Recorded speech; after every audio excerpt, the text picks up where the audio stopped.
He's calling in, but so Mr. Brown will be actually chairing the meeting. And everyone else is not the person. Yep. Uh, that,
That's me, Rita. Thank you. You're welcome.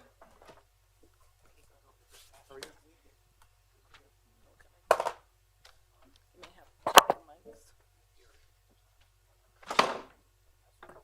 It's okay.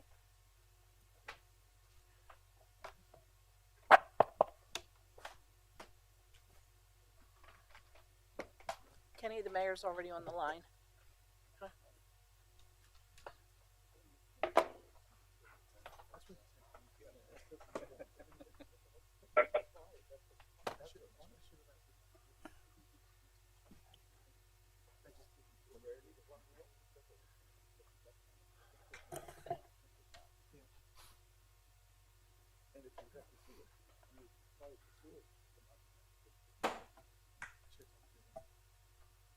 Lewis Campos. Yeah, mine is. And then tap it. Hit the button, Kenny. And then tap it. There There you we go. go. Good evening. I'd like to call the stated session to order. Please rise for an invocation and pledge the flag. Father, we thank you for all things first. We thank you for our safety. We thank you for the public that is here this evening. Let us be mindful that we are servants and that we are people that can be in a position of authority right now. But under authority, we know that you have all authority. And we thank you for your wisdom that you give to us in all things. We bless. Amen. Amen.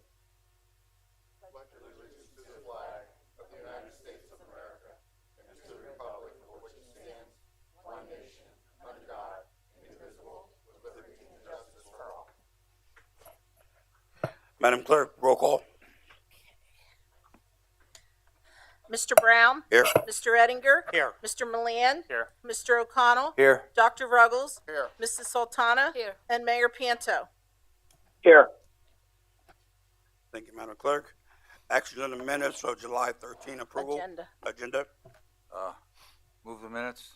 No, we're gonna. No, vote. moving agenda. Agenda, I'm sorry. Mr. Chair, I'd like to make an amendment to the agenda.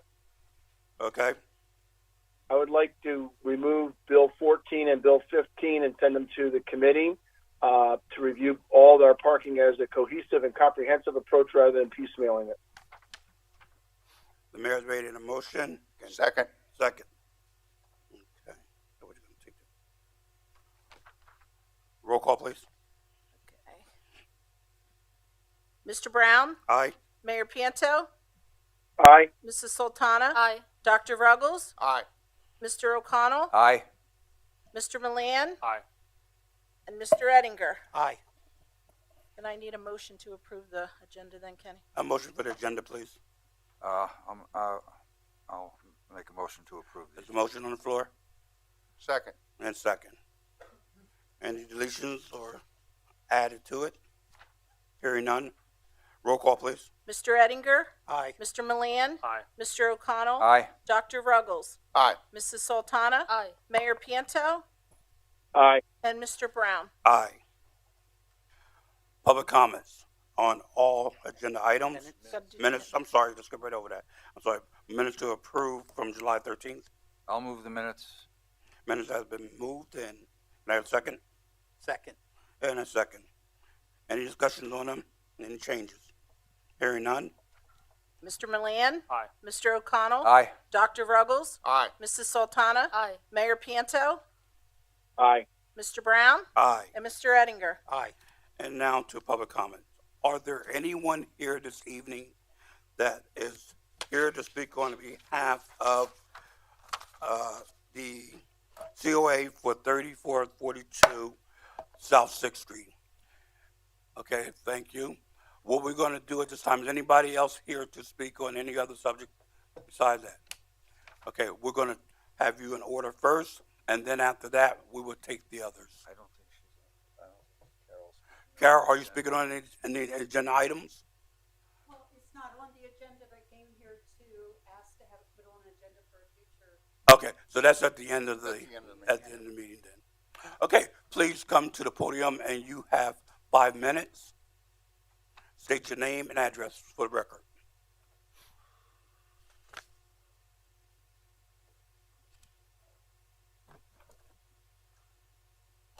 Clock has started. Thank you.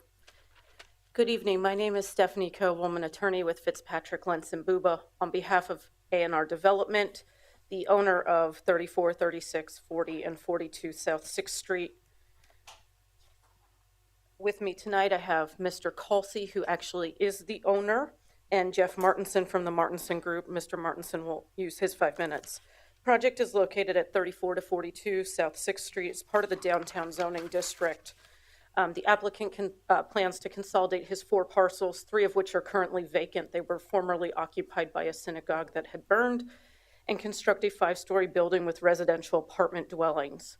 The applicant is passing out renderings of what is proposed.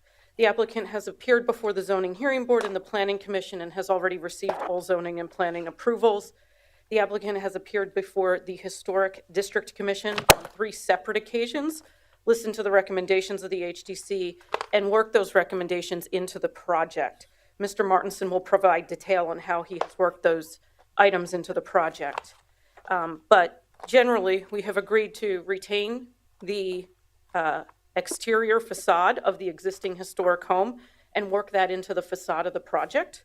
We have included significant stepping on the 6th Street facade of the building to minimize the impact on the streetscape.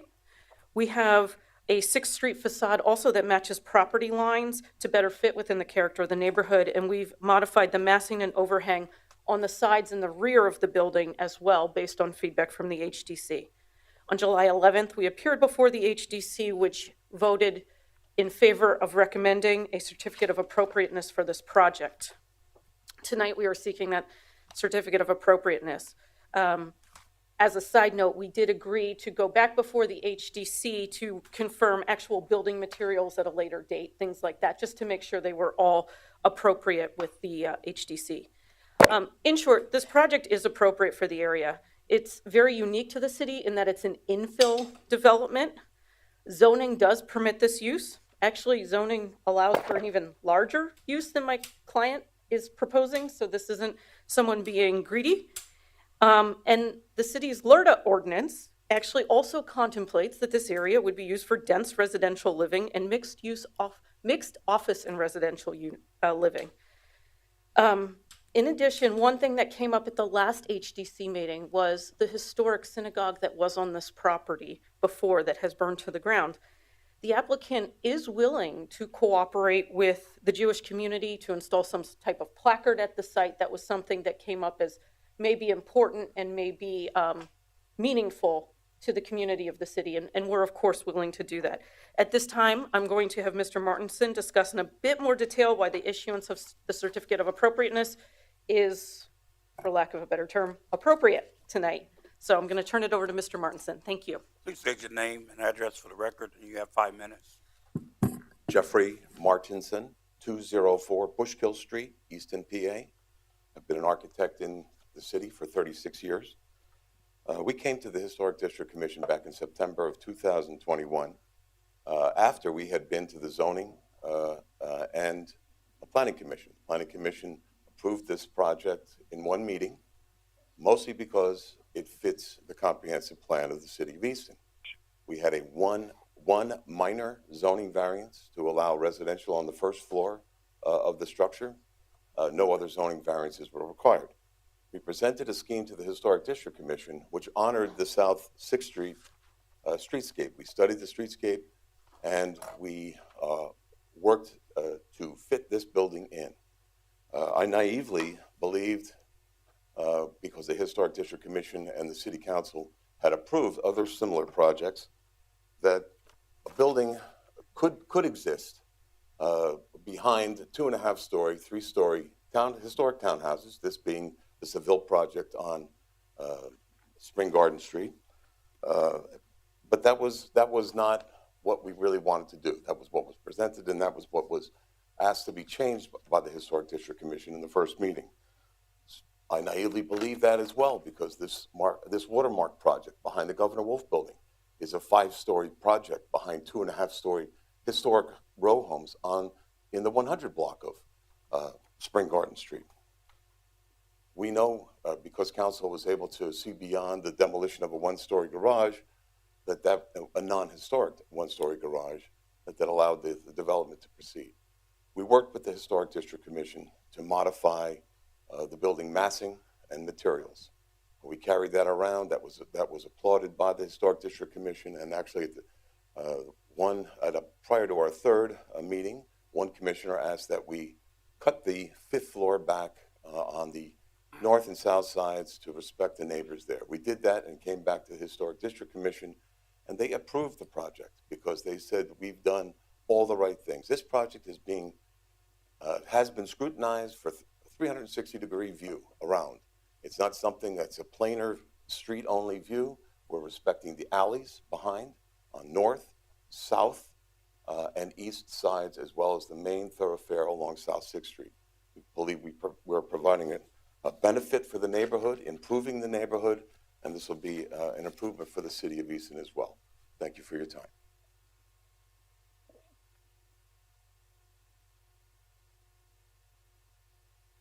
Please state your name for the record, and Sure. you have 5 minutes. I'm Monty Kelsey. I'm the president and owner of. Could you spell your last name for me? Yes, last name is Kelsey, Kalsi. I just want to thank the council, and it's been about a year since we've been working on this project, and it was always our intention to build something that's just going to fit in the neighborhood. It wasn't our intention to kind of come in and just. In fact, we actually went through a very lengthy process even before we designed our building. We looked through the code, looking at the zoning at the neighborhood. It actually allowed for up to 9-story building. We decided to not do that, and in fact to kind of do something that will fit in the neighborhood, in the streetscape. I think that we have met our burden by going through the planning. We looked at the LERTA process, which actually required that the site be developed as a mixed-use, high-density residential development. As a developer, those were the cues that the city was giving us. So we looked at those cues when we made the investments. We bought the properties, and I think we wanted to not shortchange anywhere, and we wanted to follow the process. And I think we met that burden by going to the historic district multiple times and listening to all the members there, and also listening to the public comments. We also reached out to some of the neighbors who you're going to hear from. We also offered them that we could plant some trees. We can do some other efforts to mitigate any other concerns they may have. So we're here today and presenting this and looking forward. Thank you. You do realize that LERTA is just a taxing mechanism and it has no authority over the design. Yes. Okay, just want to make sure you. Yes. Okay. Mr. Chairman? Yes. If I may, just for the benefit of the council and the public who's here tonight on this particular issue, I just want to clarify, because this is not, this is an action item that will come at the very end of the meeting, and we don't have the general format of a hearing set up, so this is why people are speaking now instead of in a different formality. So just so everyone understands the scope of review, as was indicated already, this has already gone through the Planning Commission process and the zoning process. So the only thing remaining is the concept of whether a certificate of appropriateness is warranted, and that's something that the Historic District Commission is the step that does the heavy work. That's where the hearing is really held, and then they make a recommendation to you, which in this case was to, recommendation to grant the HOA. So in listening to what comments may be made, I just want to bring to your attention that the standard for disapproval, if City Council disapproves, a written report shall be given to the code administrator, the applicant, and the Pennsylvania Historical and Museum Commission. The disapproval shall indicate what changes in the plans and specifications would meet the conditions for protecting A, the distinctive historical character of the district, and B, the architectural integrity of the building or structure. Now, we're not dealing with a change of an existing building here, so it's I think a lot of the focus of the historic district ordinance is existing buildings and changes to it. But so the only thing really left is the distinctive historical character of the district. But the point I want to make is that when you do deliberate on this, it's the duty of city council, if it wishes to disapprove, to go against the recommendation, you're supposed to formally discuss what you would tell the property owner they need to do differently. So I just wanted you to have the scope of what your duties will be when you review this later in the meeting, and for the audience to understand that. Thank you so much. You're welcome.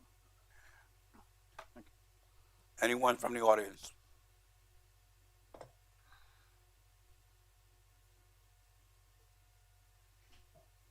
Good evening. Please state your first and last name, and Sure. you have 5 minutes. Okay, my name is Kira Buxton, and my legal name recently changed to Kira Millick, spelling Kira, last name Millick.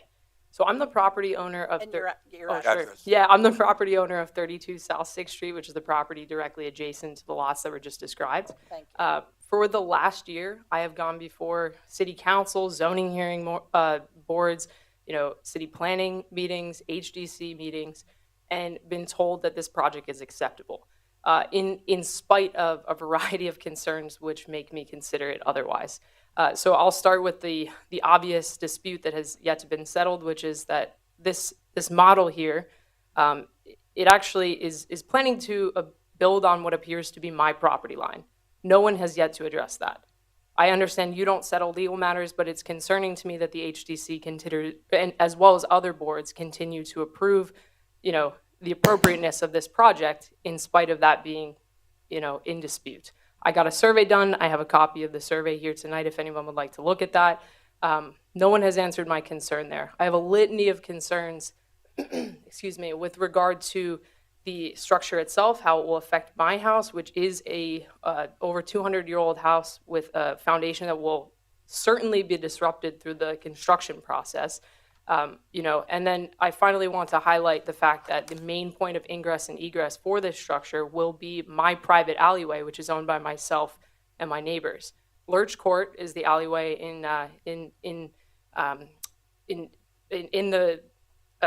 relation to this matter, and it will be used as the primary driveway. Why is this so concerning? Well, by city definitions, this alleyway isn't even legally considered an alleyway because of its size. It's so small that the young lady in the back of the room that was setting up the easel earlier actually recently parked in my driveway to go and spray paint the back of their garage on their property.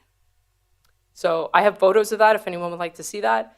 But it's not even big enough for a single car to go through.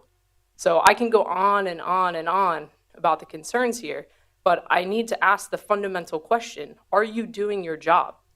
Are you protecting the citizens that you represent?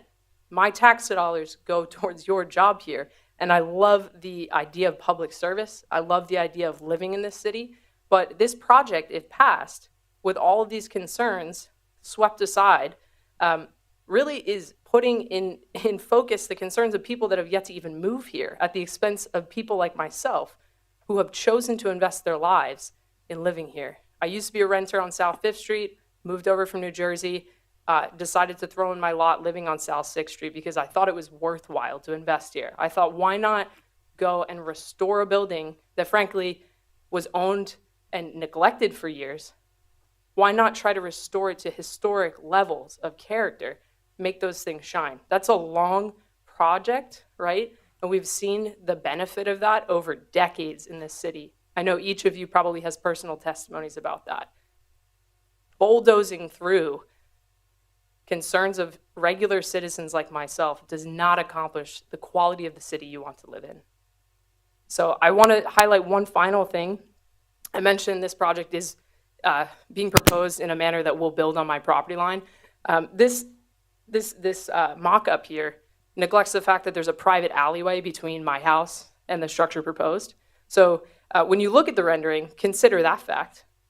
That's no longer in sight. Consider the fact that this mock-up, even though it's in its, third stage of revision, continues to look like an oversized monstrosity. So why is it that they're proposing they've met our concerns, and yet it's still a matter of question. And then finally, there actually is an old historic structure being integrated into this project. The blue house on the side here is my former neighbor's home that was purchased. And it's my understanding that it was not able to be bulldozed because it is a historic structure. So they had to find a way to integrate, right? This mock-up really isn't accurate. We're seeing, in terms of scope and size, we're seeing mature trees posed here that are 15, 20 years into growth. That's a ridiculous comparison of what it will be like, ridiculous representation of what it will be like for myself and my neighbors to live there for the next several decades. We will have no privacy. People on, five stories will be able to look down into our backyards. I'm not the only one affected by this. The people north of us on the north side of the street are complaining about the same thing. And those are long-term renters. A lot of people on that street are, long-term renters who have chosen to commit their lives to that community, right? Including the people that used to live in the home that is now being integrated into the structure. They were renting to buy. So I rest my case, and that's perfect timing. Sure. Kira, has the property line issue been resolved at all? Is that still ongoing? No, that is ongoing, and I want to state for the record, last Friday I sent a certified letter to Mr. Kelsey as well as his attorney, acknowledging a thread of emails that we opened May 7th, outlining my husband's concerns as well as mine. When Mr. Kelsey says that he did reach out, he offered to meet one time. We were unavailable at that time. We said we'd still like our concerns met, and then during the last HDC meeting, we were told in public for the first time when he was addressing the HDC board that he wanted to offer us some trees to console us. I don't find that adequate. If you're going to speak, you're going to have to come to the mic then. Yeah, this is going to be one of the awkward parts about having a hearing that isn't set up in the structure of a hearing. Ultimately, unfortunately, the issue of the boundary lines is not going to be relevant to that decision. It's absolutely a big risk the developer's taking, because if it's accurate, this whole project could get shut down. But that'll be determined in a different forum. How can it not be relevant to the decision we're making? To the HDC, because the only HDC, all right, yeah. all right. I mean, this already went through the planning commission, where that would be the where they should be considering all the setback, side yards, and everything else. But ultimately, it's a private issue as to. We don't intervene when there's a dispute as to boundary lines. All right. Dr. Ruggles, yes? No, I'm just saying, our, as I understand it, our decision tonight, basically, we have to decide.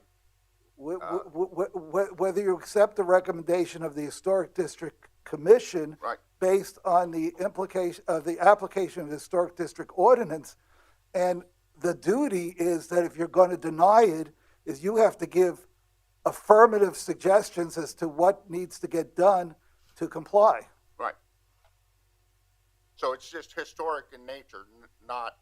It's not even historic in nature to the extent that the Historic District Ordinance has parameters. Right. Once again, Stephanie Coble on behalf of the applicant. I just wanted to get on the record that I object to the relevancy of a lot of what was just brought up, but I think Attorney Scheer covered that. Thank you. Anyone else from the audience? Please state your name, address for the record, and then you'll have 5 minutes. Courtney Jones, Courtney. I'm a resident, 48 South 6th Street. My wife and I are new members of the community. We're less than 2 years. We opted to retire in the city of Easton. I come from a really small rural town, so I kind of don't always get big city stuff. But it also gives you a little insight into a lot of things, regardless of where you happen to live. And I hear at every one of these meetings that you can only address the relevancy of the HDC. And at the last HDC meeting, before anything was opened up to the audience, one of the board members literally stated their position to approve the project based on it conforming to city ordinances and zoning. How does that work into it? Before testimony was given? Correct. Correct. So, and I certainly, we can get members together who can, audience participants who can, unfortunately, we don't record those meetings. But that's okay. I mean, there's reasons why. Mr. O'Connell, you asked on the July 13th meeting of Mr. Mittman, when he came before you, what was the reason of the dissenting votes? And he rightfully said, I don't know, because it didn't go to question. But I would point to the testimony of the audience members who essentially are objecting to the size, scope, and scale of the project. I'm a capitalist. I love capitalism. I think development is so important for the strength of the community. I don't object to any of that. It's the size and the scope that it comes into play. And I have to, and I'm not going to waste my time nor yours, as to what the purpose of the HDC is. It's all written. We can all pull it up in the records. But I'm going to point to one very important line. Because I think the HDC, what they do a lot is, let's look at the colors of the facade, let's look at all these things, but they neglect the purpose of what HDC is. And to me, the most relevant line, and I'm not taking it out of context, is to preserve and enhance the environmental quality of the neighborhoods. This is a neighborhood. I just heard that we are addressing the 360 view. Well, if you really know the community, I'm pretty new at it, but I walk the community a lot. If you walk around the whole size and scope, how you get into the project, that makes no sense. So to me, it could be scaled back considerably to make it more fit what the neighborhood is and the intention that the city of Easton created when it created the HDC. And one of the main primary objectives is to preserve the neighborhoods. The size and scope, and I know I can't talk about all the details in the zoning, but quite frankly, everybody has mentioned it. The builder, the architect, board members, everybody has mentioned it. It's too big. The community can't handle a project of this size. The parking, I can't mention it, but it's not adequate. It's 34 units, 29 spaces. And the reality is, I know other properties that are A&R properties, and I can tell you there's not enough parking there. It might fit some of the zoning, which is not relevant to this conversation, but the impact to the community is huge. I don't think the community is objecting to the project. We're objecting to the size and scale. So when you asked about what the dissenters were, I can't put words into their mouths, but I'd have to say that has to be it. Because again, nobody's objecting to the project. Its size and scale, it doesn't fit the community that's already overburdened. For your information, I actually, I called one of the dissenters and asked him why he voted against it. And one of the reasons was the mass of the project. It was that he felt it was too big. Thank you very much for sharing that with the group. So with that, I've said my piece. I might be under my time. Thank you very much. Thank you very much. Anyone else?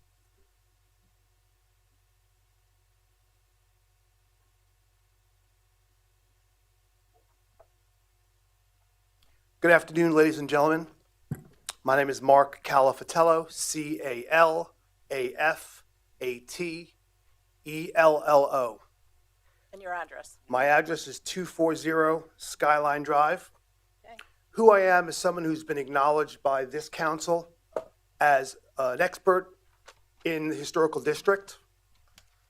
This is a letter from the representatives, specifically Mr. Friedman, commending me on the quality of the historical work I've done on homes in the historic district. I also have an award from the mayor for doing historical work to exceptional levels. So that's who I am. I truly believe the system is broken. And what I mean by that is, as our town is handling these large-scale projects. The system that's in place isn't adequate. Everything is siloed, compartmentalized in a way that makes it very difficult for anyone to navigate properly and holistically understand what's going on. So, even the city council, on October 27th, recommended, the council believes this project is inconsistent with the intent of the Historic District Ordinance. That's from you folks. That's October of last year. The planning board on this project combined 4 lots without ever communicating with the community. Then it went to zoning for a variance about the percentage of commercial on the ground floor. Now, if you recognize that there are precedences, which is that zoning, planning, all have to also fit into HDC. So when people state that they passed zoning, it's in approval, we have to ask ourselves, what's the last line of defense? Well, we know it's HDC because that was the last hurdle necessary to land on your desk. And HDC clearly states, as does other areas of our code, that 15%, larger or smaller, from the neighborhood, from the street, is what's acceptable. This is approximately 50,000 square feet. Don't quote me, I don't know exactly. It's 110 by 100 square feet, and it is 6 stories high. Now, many people have said it's not 6 stories high, but I would advise you to look through the notes of the HDC meetings where they reference it being a 6-story building. So the first time the public has an opportunity to talk about this is in variance. And in variance, when the point of it being more than 15% larger is brought up, we're told it's not relevant. Well, then it shouldn't be in the book. So we're also talking about a historical board that advised its members to demolish a historical building. And now we're having a conversation about keeping the facade of a historical building but gutting the inside. So I ask you, if we have a National Historic Register and we are a historical downtown area, are you telling me the spirit of that concept is that all we want is the facade of that building, not the soul of that building? And that's kind of where we are. So the review from the HDC board was that it was okay to tear down the building. And now it's okay just to keep the front. I find that very challenging. So the reason for the variance was so they could have more parking. That was the reason given. It was also addressed that there was unique physical circumstances creating unnecessary hardship. Well, having a property on multiple elevations is actually a bonus. It's not a hardship. The fact that you don't have to excavate down to put in parking, that you can drive in on grade and have your apartments above, that's not a hardship. That's a bonus. It was presented as a hardship. And when a request to prove that was made, it was dismissed. So, more zoning, protection of historic assets from potential threats, digging down 6 stories, or I'm sorry, I apologize, I'm not an engineer. I have no idea how far down you have to dig in order to erect a 6-story building. But I can tell you one thing, every building around it is Your time's up. stone and mud. And quite frankly, our homeowners insurance Your time is up, sir. doesn't cover. You've given other people a little bit extra room. I believe I deserve that as well. Mr. Civitella, first of all, most of the things you're talking about objecting to the zoning was properly. Great, I'm ready to get into HD6. Was properly, yeah, but then your 5 minutes are up. It's properly preserved by an appeal to the Court of Common Pleas, and if that would be where everything would be appropriately reviewed if that was pursued. This is not a body that can oversee and now try a zoning appeal in this process. Joel, the conversation is that everything's compartmentalized to the point where, as long as it has happened in the past, no one wants to look at it again. The opportunity to have defeated this project, frankly, was through pursuing that appeal to the zoning hearing board. And I did, and I was litigated against. Well, was there a final determination made? Or was the appeal withdrawn? I had to withdraw the appeal out of a financial hardship. So October 11th, Sir, your time is HTC up. members. Mark, Your time's up. we're sticking to the 5-minute rule. So it's whenever you decide to stick to it. Our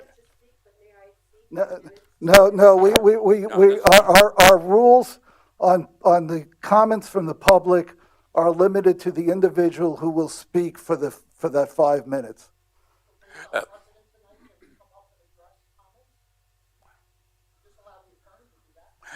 That's my question.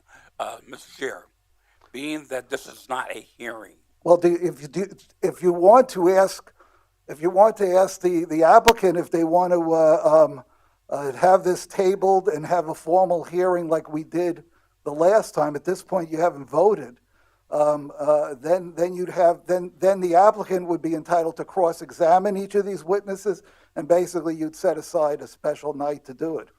I would ask the body here if that's something they would entertain. If the applicant wanted to, either that or just continue to go through this process and vote on it on the agenda. We could do that tonight because there has to be some preparation as. Well, that's right. No, that's what I'm saying. You couldn't do it. You'd have, Right. you would have to, if the applicant was willing to, and that, there should be a first choice there, then, and the body wanted to handle it that way, or you continue to go through the process where each person here will make their 5-minute statement. The thing that's difficult is that the applicant does not get a chance to then counter the statements that are being made by the individuals here. Correct.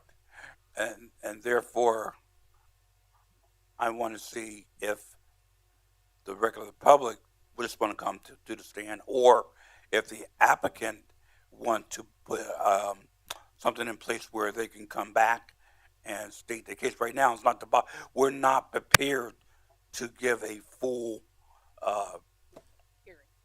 hearing. That is not for the agenda this evening. Joel, Yeah. quick question. I mean, not to put you on the spot, but how long do you think it would take for you and Mr. Clark to formally, develop a formal hearing process? We did it, I'm sure you could do it for the next meeting. Okay. We did it last time. Right. It's just that we then open it up, and then it can be a long evening, but then the process should be just like a zoning hearing where the applicant has a right to cross-examine any witnesses, and there would be, Mr. Clark would probably act in that capacity because I won't be here, but people could object for the relevancy, and then it would be legitimate to raise that. Would we have to do it on a regular council meeting, or could we You could set a special meeting? Yeah, you could schedule a special just strictly meeting. for that purpose. Yeah, you could do it on the Tuesday nights that you have your committee meetings. Good. That's what we're Do we have to make a decision first before we have the hearing? Well, basically. I mean, what are we having a hearing on? I mean, the hearing last time we had one on this was the fact that we rejected the garage demolition, right? No, then we had a hearing, and then after that hearing, we approved it. But we had done an action that we had the hearing on. Right. No, I understand exactly what you're saying. What it was last time is we agreed to a remand because we had no record here. We're not structured, because if we want to structure, we being city council, wants to structure this to be like the zoning hearing board. Every applicant for a COA, whether it's a window frame or a painting, will have to put up $1,000 or $750, whatever is at the zoning board, so we could pay for a stenographer to make a full record. we'd have to be prepared on every single application.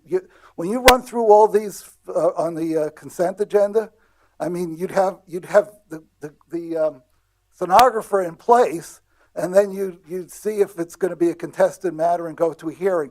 We have discussed in the solicitor's office, and we just haven't had a chance to implement it, a procedure by which we would go through the process the way you have in the past, because it happens so infrequently, but have as the first step anybody who's disapproved, who wishes to appeal, would instead ask for a reconsideration, at which point they would pay a fee, at which point we would be making a record, so then it would be in position to go to common pleas court, and we would be doing that only so we do not penalize every other applicant under our ordinance, so that we are prepared to give proper due process. The problem right now is that we do not have a way to really set up an adjudication, because we're not holding it as a formal hearing, but technically every one of these COAs can be handled in that fashion. Because you are the deliberative body. The body below is the Historic District Commission can only make a recommendation. Just happens that that most of the time that recommendation is followed, and most of the time it's not contentious because the applicant will often work with the HDC, which is the whole purpose of that ordinance, to try to work these things out and come to an acceptable product, if you want to call it that keeps within the spirit of the ordinance, which I believe is what actually did happen here initially. Because if my recollection is correct, the HDC had recommended against this project the same night that we had the demolition of the garage. The HDC recommended against it. The city council affirmed the decision against this project. Right. It went back to the HDC. I don't know what happened in the interim, but whatever happened in the interim, HDC now voted 3-2 to recommend in favor of They granting it. redesigned it according to the ordinance. I would like to just say something, Mr. Chairman, if I can be recognized. Absolutely, Mayor. Thank you. First of all, I understand the objections of the residents, and I understand that our historic district ordinance is a government of laws, not of men. We base our decisions on the law, and right now, as I see it, when I met with A&R to go over their revised plans, it had nothing. The HCC never even discusses color, because they discuss materials. They don't discuss color. Color is not part of our ordinance. I was part of the historic district commission that drafted that ordinance. It's milquetoast compared to, let's say, the city of Bethlehem. It does require input on size, scale, and mass, and that's absolutely the reason why this developer has moved his upper floors back 28 feet. Now, if you recall, the HCC has given approval on the Seville, which only is back 10 feet for their fourth and fifth floor. So what I would like to say is that I understand the frustration, but your frustration has to be with the historic district ordinance, not of anything that city council decides or HCC decides. We're implementing the law. Now, you may not like that, and that's fine, but then you have to change the law. Right now, as I see it, I believe that the revised plan is something that city council can't refuse. It is, you may want us to, and that would be nice to play into your hands, but the ordinance is being met, and that's what I would ask. The hearing should be presented as to whether or not the ordinance requirements are being met by this new development, not whether or not I like it or dislike it. I personally have my own opinions, but I would love to see 3-story buildings, and the owner did put in identifying the property lines, matching those property lines. The front 28 feet is only 3 feet. All those other issues are not purview. They're not under our purview. Zoning, they've already been to zoning, they've been to planning. The only thing we decide is whether we validate the Historic District Commission. And I will say it again, I said it 2 weeks ago, if Phil Mittman approves it, and I believe that he's a purist when it comes to preservation, I'm more pragmatic, so bear with me on that. I'm much more pragmatic, that I believe our town needs to look, the new buildings need to look like they were built in 2022, not like they were built in 1922. And that's what our ordinance suggests. It suggests size, scale, mass to be the same. And that's why this developer was forced to move his upper floors back 28 feet. So I'm prepared to vote for this tonight, not because I like the project, but because it meets the historic district ordinance. If the residents want that ordinance changed, then they bring their changes to city council. We debate it, we look at it, and that's fine with me. But I believe in the historic district commission. I believe in the historic district ordinance. However, I do not believe that it should forestall. Again, when you go to Europe, you go to all the big cities of Europe, whether it's Prague, Vienna, Amsterdam, wherever you go, and you will see buildings that were bombed out that are now new buildings, infill construction that is new. It's not built 1,000 years ago, but it matches the streetscape, and it gives a good definition. I look at people who were complaining about the parking garage being too big. Oh, it should be higher than the Verizon building. Well, I knew it wasn't going to be higher than the Verizon building, but they look at it now. One of the biggest opponents of that project came up to me and says, "You know what, Mayor? It actually looks good. It fills in that streetscape. That missing tooth was really a burden on the city's streetscape." So the only thing I would say is that city council, if you want to have a hearing, I'm all for a hearing, because I don't think it's right for people to stand up and say things that may not be accurate when it comes to the new design. I saw a lot of people walking around with their sandwich boards at Heritage Day and the farmers market, and they had the old design still on those signs. I think we need to look at the new design and say, does it match the requirements of the ordinance? I look at City Council, City Hall. I had people who hate City Hall. I'm not a fan of City Hall, the exterior, but one of the biggest preservation architects in the city who has passed, Timothy Hare, every time he came in the building, "Mayor, I love this building. It's a great building," because he was looking at size, scale, and mass. He wasn't looking at the design of the exterior. He may have done it differently, but he was looking at the building itself. And that's the way I looked at this building. If City Council wants to have a hearing, that's up to them. That's the majority rules. I am in favor of voting for it tonight. Thank you, Mr. Chairman. You're so welcome, Mayor.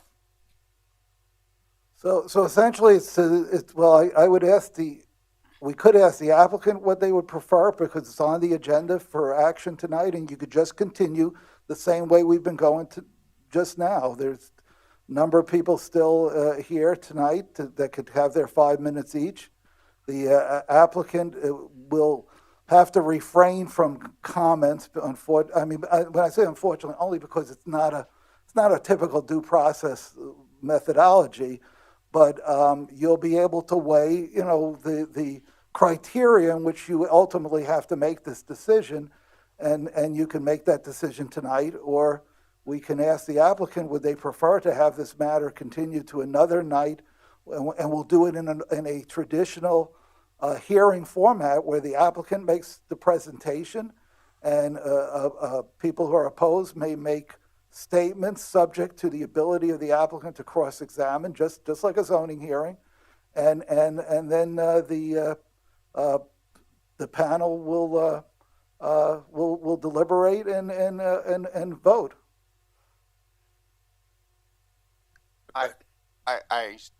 I'm still not convinced that we shouldn't vote on it tonight, and whichever way it falls, that's fine. Then that group could then you absolutely have the right to require a hearing, because then I don't see, honestly, whoever is you don't have to say anything more. That was the intent going forward tonight. Right. I would have recommended otherwise. I thought this was an acceptable way, and follow our agenda. Have the citizens' right to be heard in the beginning of the meeting on agenda items only.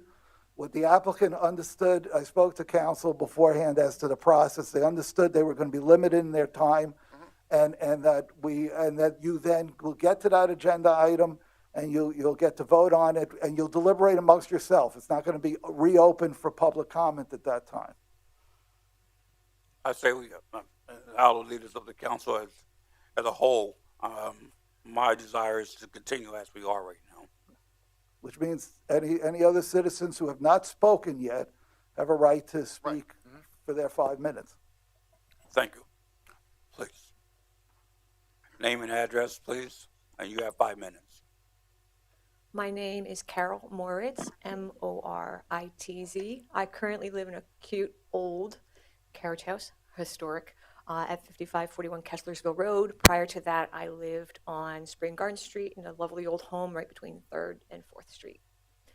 I've been following this project, and I just feel like I need to give you a little bit of background as to my history, in that I have come to love Easton as my home. I spent the first 35 years of my life living about 2 blocks from historic Bethlehem, so I get it. I spent 17 years restoring an old farmhouse, or trying to, because it gets hard. That was built in 1820. Still had the outhouse, still had the carriage house, still had the smokehouse, the summer kitchen, the barn, whole kit and caboodle. So when I look at this project, there are a couple of things that come to mind. Number one, when you look at the cityscape of Easton, it's a wonderful and beautiful mix of different architecture. And I love the old architecture. But what comes to mind, particularly because of this event tonight, is that when I look out there, I try to imagine, because I love history, what it looked like on that first day they read the Declaration of Independence downtown, and the buildings that were here. At some point in time, the wooden homes became the stone homes, and then the stone homes became 2 stories and 3 stories, and we have these beautiful buildings that are 3 stories high, and I can't help but to walk downtown looking up all the time, because it's beautiful, and it was appropriate. And I think this is what this hearing's about, right? The appropriateness of the project. It has already met the appropriate tenants from zoning boards and historic districts. The mayor has given his approval. I really believe at this point, it's really just a saying, yep, everybody approves. It's appropriate, because we're trying to build something that will help Easton. And as someone who only visited here for a long time and then got to live here, what a blessing that was. We have so many people coming to Easton and they can't live here. So it's appropriate for us to start coming up with solutions that they can stay here, that they can also have their families here, that they can, first of all, enjoy Easton and the downtown area as residents, but also contribute to the economy and do good. Open shops. We've got lots of opportunities, buildings that need businesses, and some of these people might, I'm going to walk downtown from my home here in this living in this particular building.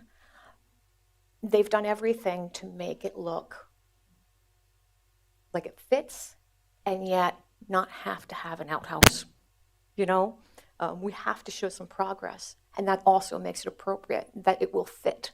Right now, we've got some vacant lots. That's not doing us any good. This will help people to live here, to grow here, look appropriate, and be appropriate for what Easton needs. Like I said, I think it's all been said before. I just want to let you know that as someone who's been in the historic area and realm for most of my living, that I see it as a nice way to progress, much like a lot of these buildings out here were when they were first built. And that's my time, whether it's over or not. Thank you. Thank you for your time. Thank you. Anyone else? Please state your name and address for the record, please. Hi, Mary Ann Russell, one word, Maryanne, Russell, Russell. I'd like to read from Your the address, code. please? Excuse me? Your Oh, address. 240 Skyline Drive. I'd like to read from the Code of the City of Easton, Part 2, General Legislation, Historic Preservation, Article 4, Historic District Commission, Section 318-8, Additional Powers and Duties. In addition to the above, the HDC shall have the following powers and duties. Letter F, to cooperate with and enlist assistance from the National Park Service, the National Trust for Historic Preservation, Preservation Pennsylvania, the Pennsylvania Historical and Museum Commission, and other agencies, public and private, from time to time concerned with the preservation of historic sites and buildings. I'd like to read into record the letter from the Executive Director of Preservation Pennsylvania in Harrisburg to Mayor Panto, June 18th, 2022. Dear Mayor Panto, as the statewide historic preservation advocacy organization, it is difficult for us to be involved in local historic district reviews, as Pennsylvania is a large state and there are hundreds of cases in process at any one time. However, when we have been made aware of an issue in Easton that is a serious misstep in maintaining the historic integrity of a historic district, I feel compelled to respond. The Easton Historic District, created through the Pennsylvania Enabling Legislation Act 167, 1961, is a recommending body to City Council. The HDC is tasked with reviewing proposed work within a historic district and evaluating it to determine if the work will meet the historic district guidelines as adopted by the City of Easton. My understanding of this case on 6th Street, a very early and significant neighborhood, is that a large contemporary 5-story, 34-unit apartment complex will be constructed in the middle of a neighborhood of 2- and 3-story 19th century residences. This area is located not only within the local Easton Historic District, but is also part of Easton National Register District. Easton has a long history of preserving its historic and architecturally significant buildings, clearly contributing to Easton's stellar reputation as a beautiful historic city with many wonderful amenities. I know you played a large role in this work and are proud of your city. I enjoyed a terrific tour, you and Bob Friedman, when we met in Easton a few years ago. Prior to the pandemic, we had planned on holding our statewide conference on heritage in Easton for all the reasons I mentioned earlier. I am dismayed at the scale of this proposed new building in this location. The charm of neighborhoods is that they are generally small collections of similar age, style, and scaled buildings. One large building towering over the small scale of 6th Street will be so intrusive and will open the door for more new development. Please encourage the HDC to oppose this construction and City Council to also deny it. While I may not have the full background of this proposed development, it does not change the fact that large-scale new construction in a small-scale neighborhood is not appropriate. Thank you for your consideration of my request. Sincerely, Mindy Golden Crawford, Executive Director. City Council members, tonight you have the opportunity to send this inappropriate, massive new construction back to the drawing board, and I hope you do. Thank you very much. Thank you for your Ma'am, time. could I have a And copy of that letter? Let me give it to you. Thank you.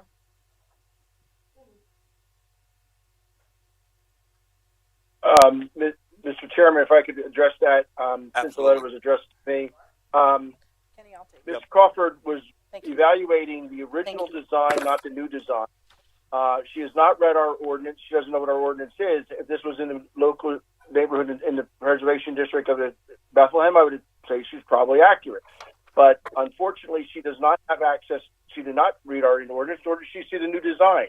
That was based on the old what I would call the square building. That was 5 stories on all sides. So the letter has, little to do with the new project as redesigned on the auspices of the fact that they didn't get Historic District Commission approval the first time, nor did they get City Council permission the first time. And at that meeting, I said I'm all for the destruction of that demolition of the garage because I didn't think there was anything historic about that.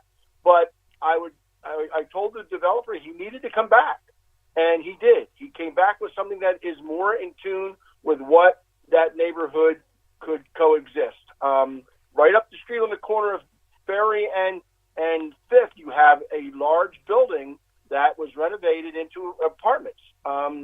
We are going through a period of time where the only way we're going to break the affordable housing crisis is by having more supply.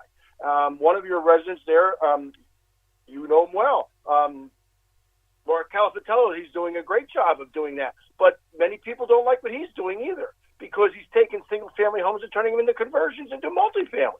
Our biggest problem in the city of Easton is the growing number of apartment dwellers in existing single-family homes, not buildings that are built for multifamily. We have a lot of buildings that are being built for multifamily, but they're being built as multifamily, not converted single-family homes into multiple units. So, we could all go back and forth and tell each other all the things, and you can give me all the letters you want from Harrisburg, from Washington, until they come and sit in our seat and make the decision based on our laws. That's what I have to do. I have to base our decision. My vote is on the ordinance. And as far as I'm concerned, that new design meets the ordinance. The first one didn't. I will be the first one to admit the first one did not meet the as it stands today, it meets it. And Mr. Martinson was a member, a long-standing member, one of the first members I appointed to the Historic District Commission. He knows the Historic District Commission's ordinance better probably than me. And so that design, I said, I want something that I have, and I cannot vote against it tonight. I can't. Whether I like it or not like it, whether I think it should be something different, it's not my decision. Monty bought the property, he owns it, and he can do whatever he wants within the law. And the question, you bring up a lot of questions about zoning and planning commission. That's all accurate. It's a concern.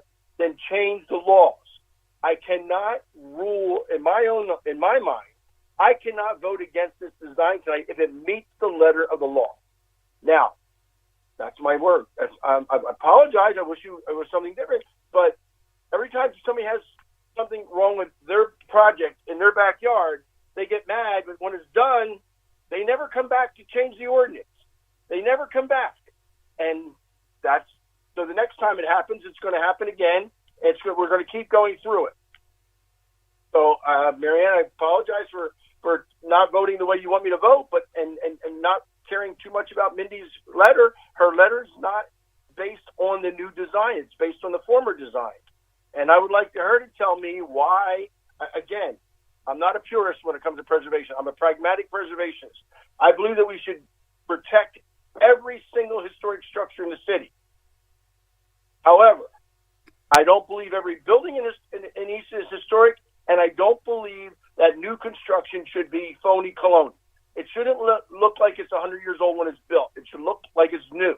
And its size, scale, and mass are very important to me, and that's why tonight, moving that fourth floor back to 28 feet is more than substantial to me, and it meets the letter of the law. The size, scale, and mass, it meets the intent of the ordinance. I don't vote as an individual. I'm not a king. I don't make a decision based on me. I base my decision on the law. I told Monty that before at the meeting that I'm not going to vote for something that's like a square building 5 stories high. Even though you continue to show that same one, this is a new design that we're voting on tonight. It's not the one we voted on a couple months ago. Thank you, Mayor. Thank you. At this time, we have one else.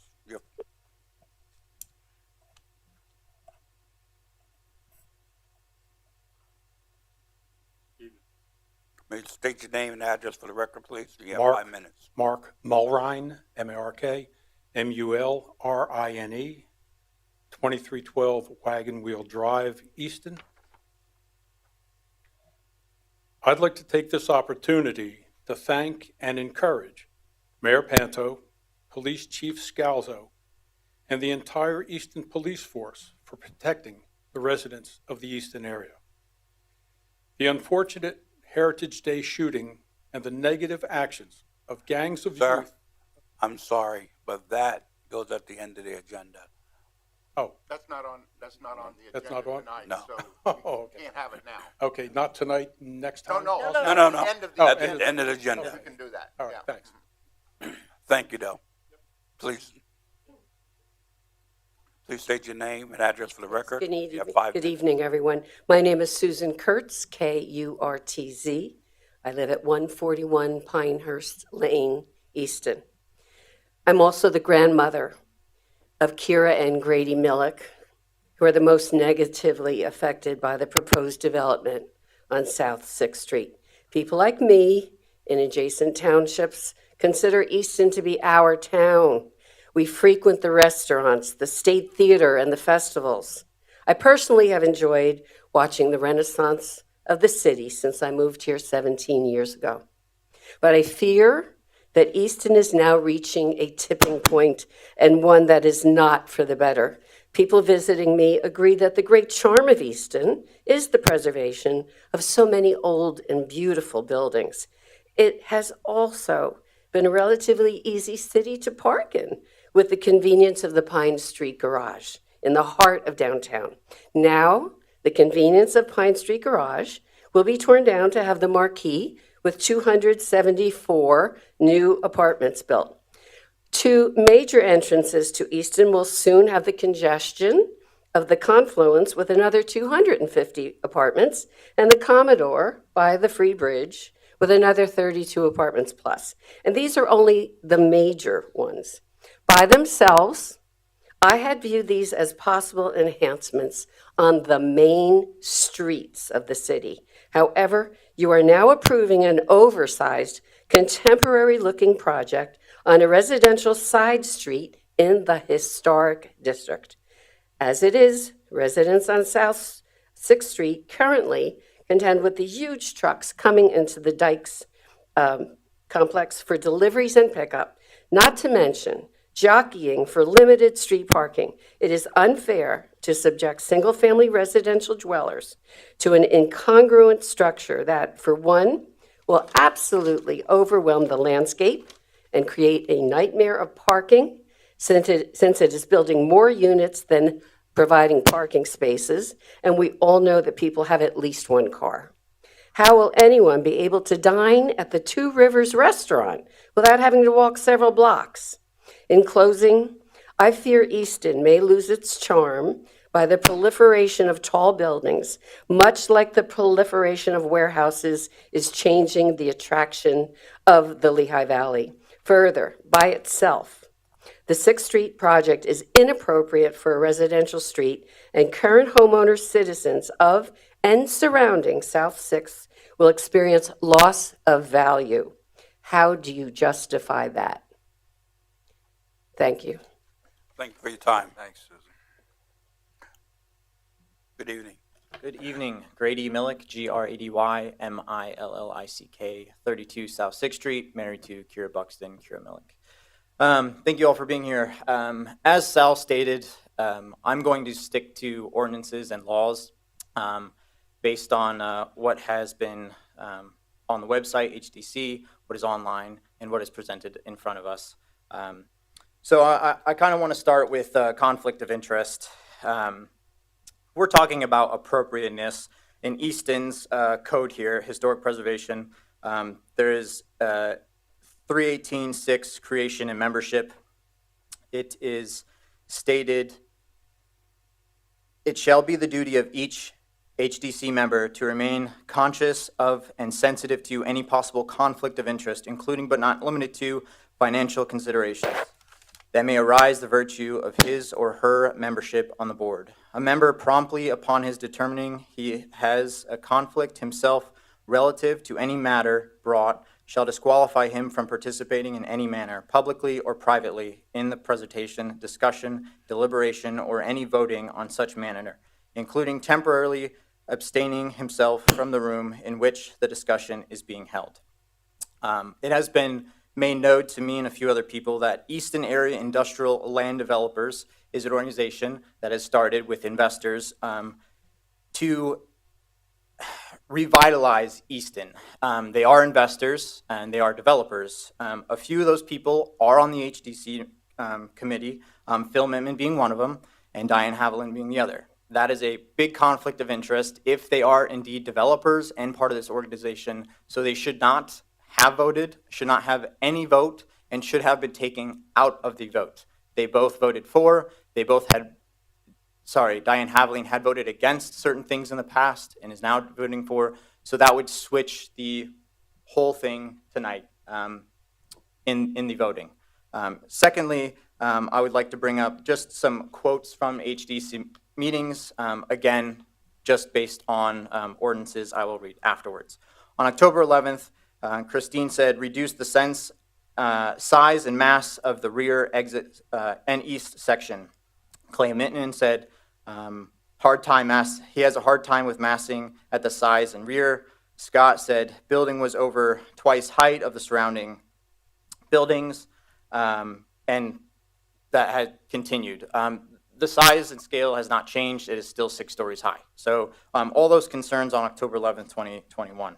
Again, June 11th, Christine said, massing of the story central section concerns particularly of the northern and southern ends, which has to do with both the historic buildings on either side of what is going to be built. And Ms. Haviland said, a real problem with massing with the back section of the building, which is just a face. So there are those concerns. They have not been answered. They have not been met. They just kind of went on through without concerns. So with that, I bring you again an ordinance. This is from HDC website, printed in 2019. Although the details have been simplified, this design is appropriate because the rhythm of the new window openings and massing and size are similar to the existing buildings. If you look at the building in front of you, none of the windows are historic. They don't even look close to any of the buildings on 5th or 6th Street. So there's that concern and that ordinance. Another one is new construction should complement the dominant proportions and rhythms of the surrounding buildings and streetscape design that are compatible historic interpretations of traditional in form of detailing and generally appropriate. These things are not going away. We're going to be back. And like Sal said, change the laws, which will stop this project. So my recommendation as a homeowner in Easton, my lovely wife invested, is to table this, educate yourselves, prepare for what is to come. Because there's a lot going on. And if you're not educated, you cannot make this choice. So there are ordinances, there are laws involved. So Sal said that if this is the law and he can do it, then it'll pass. But there are laws that have been gone through that have not been addressed, and everyone's pointing their fingers at each other. So I would urge the council to table this and bring it up again in a later date. Thank you. Sir, before you go, I had a quick question. Did Mr. Mittman acknowledge he had a conflict before the meeting started? Which Mittman? Phil. Clay or Phil? Phil. About the back or the sizing and scaling? You made a reference to he had a conflict because he was a member of. Sorry. Did he make that as a statement? No. Okay. This was just found in our own research. Okay. I'm just bringing it to the board But now. you don't know for sure that there is a conflict. So you said it may be. It may be. I'm just bringing You it. don't know. Well, based on what we've done online and what people have said, Phil Mittman went out of his way to stand here in front of you 2 weeks ago. I think he just came as a public person at that time. Okay. So my point is, I'm just bringing it to the table as it could possibly be, in which case null and voids all of those conversations in the past, which has to be brought up again. But absent any direct testimony or the ability to cross-examine, we can't determine Correct. whether there was a conflict or not. Correct. Well, But like I said, bringing it to the table, I urge you to table this conversation for later. Well, there would be other things that can be done later. The applicant, whatever the Historic District Commission recommended, this is before City Council based on the standards that I described before. The question is, do you know, does anybody know if the Easton Area Land Development Corporation has a role in this particular project? If they're an investor or a lender? No, not currently. Okay, because that's the key concern as to whether you would have a conflict or not. Just because they sit on that board would not trigger that conflict. Which again is going to be in litigation. I understand that. I did notice that Steve Glickman abstained. Was he the one who abstained? One of the members abstained. Yes. And I don't know what his conflict was, but. And so there are laws in place here that have been looked over. Thank you. We thank you for your time. Is there anyone else that would like to come for council? Just a clarification, Grady.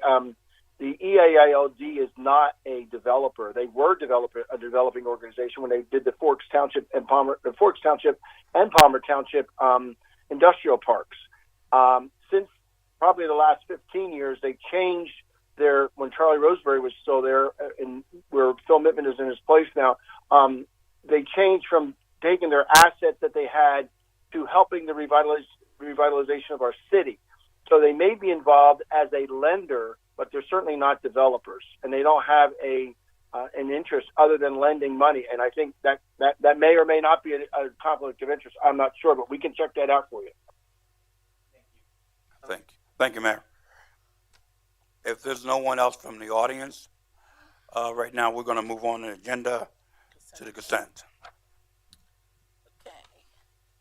Under the consent agenda, we removed bill number 15. We have a resolution approving a COA for 524 Northampton Street. a COA for 228-230 Northampton Street, and a COA for 22-24 North Second Street. We also have a resolution approving an application for a grant and a resolution approving an agreement with Pavement Impressions. I move the consent agenda. Second. Moved in second. Any discussion? I have, there's one point, I noticed in the Smith Avenue improvements, the grant that we're going for, it said the east sidewalk. I believe it should be south sidewalk. That is that road runs somewhat north-south. This actually runs southeast, but it's the east side, not the south side sidewalk would be replaced. Okay, I'll make sure to change it. Thank you. Thank you. The Roll right call. side as you're coming down the hill, right? What's that? Is the right side as you're coming down the hill? Exactly. That east, Mr. Ruggles, Dr. Ruggles, I believe it is. Roll call, please. Mr. Brown? Aye. Mr. Ettinger? Aye. Mr. Milan? Aye. Mr. O'Connell? Aye. Dr. Ruggles? Aye. Mrs. Sultana? Aye. And Mayor Pianto. Aye.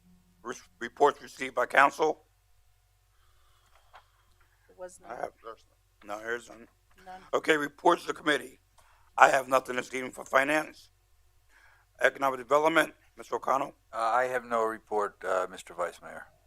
Planning and codes, Ms. Sultana. I have no report. Public safety, Dr. Ruggles. I have no report. I do want to just say that talking with the police chief, we're moving from going every month to have the police in here to every other month. So they will be here in August. They were typically would have come this second meeting of the month, but I thought that might be a little much, and so we moved it to every other month. So they'll be here in August. Okay, thank you for your report on that. Public Works, Councilman Edinger. Thank you, Vice Mayor. I have no report tonight. I will, however, be introducing Bill number 19, which amends the street sweeping schedules. Administration, Mr. Milan. I have no report. Reports to the solicitor, Attorney Scheer. Thank you. We did have an executive session immediately prior to the meeting to bring council up to date on a personnel matter. Thank you. And report of Mayor, Mayor Panto. Thank you, Mr. Vice Mayor. I have just one thing I'll discuss tonight, and that's the primarily the Carl Sterner Arch Trail. We've had significant numbers, over hundreds of people coming up from out of the area. You may remember the problem that Palmer Township had a few years ago with Penn Pump. We are now experiencing that along our beautiful trail. They've trashed it, and we've gotten a lot of reports from people who use it, with people drinking. Our Parks Department spent all day this Monday and all day last Monday cleaning the park up. They found empty beer bottles and rum bottles and everything else that you can think of. Fecal matter in the weeds. There's no bathroom facilities down there. So we did have a police presence last weekend, and we'll have a bigger police presence as well as a Parks. We'll have two people from Parks Department on duty as well as one police officer on overtime. The three of them will be patrolling the trail and keeping people out there that are coming with obviously to swim in the creek. We can't stop them from swimming in the creek, but we can certainly stop them from picnicking and having amplified music, etc., destroying the peace and quiet of the people who want to just walk or run along or bike along the trail. So if you hear any complaints, I've gotten quite a few. That's our response to the complaints, and unfortunately, it is a park. It is a trail that is widely used by local people, not just residents, but people in the entire Easton area. But our job is also to protect the public property that we have.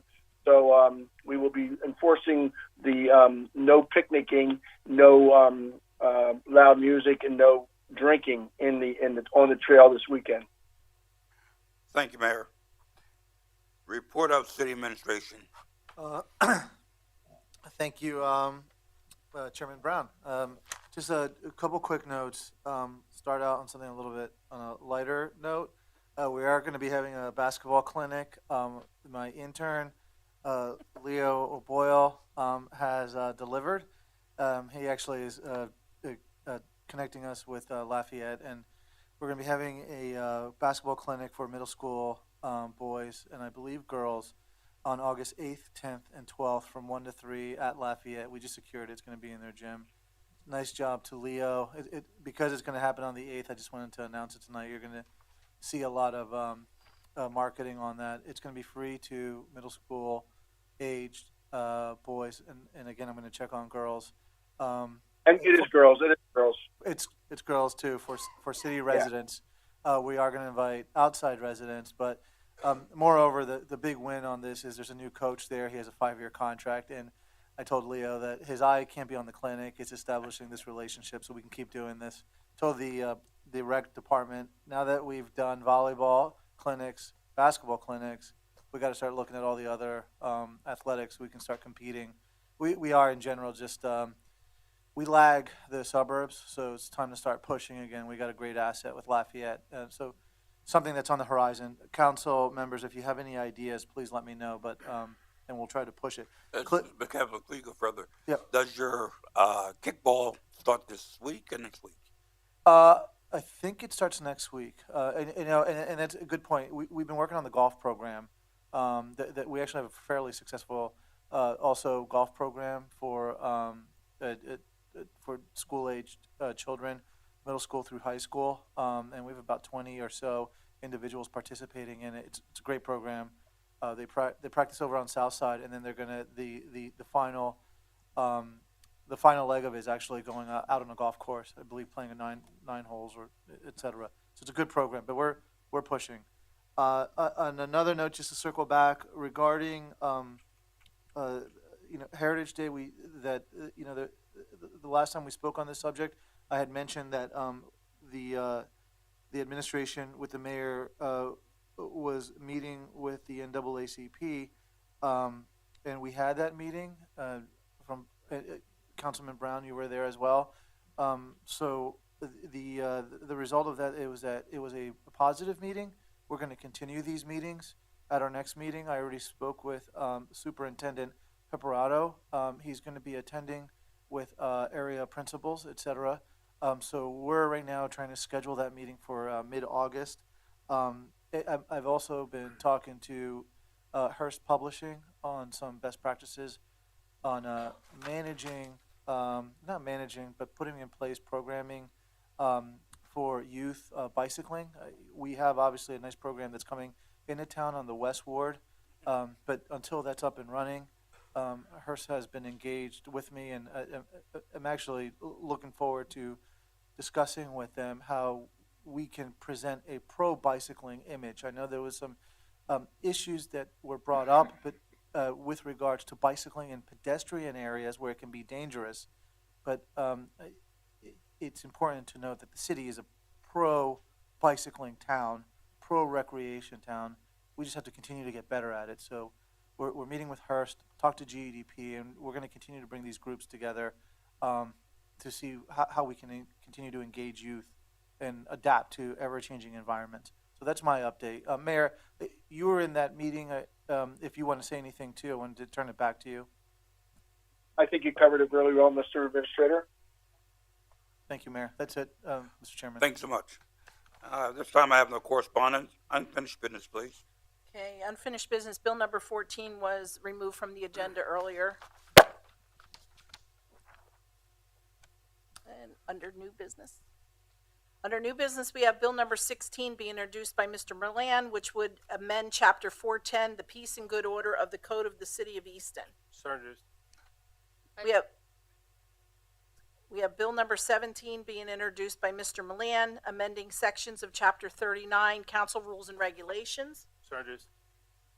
We have bill number 18 being introduced by Mayor Panto, amending chapter 296, fireworks. So introduced. And we have bill number 19 being introduced by Mr. Ettinger, amending chapter 560 with regards to parking restrictions for street cleaning. So introduced. Then we have, find it. Bear with me, guys.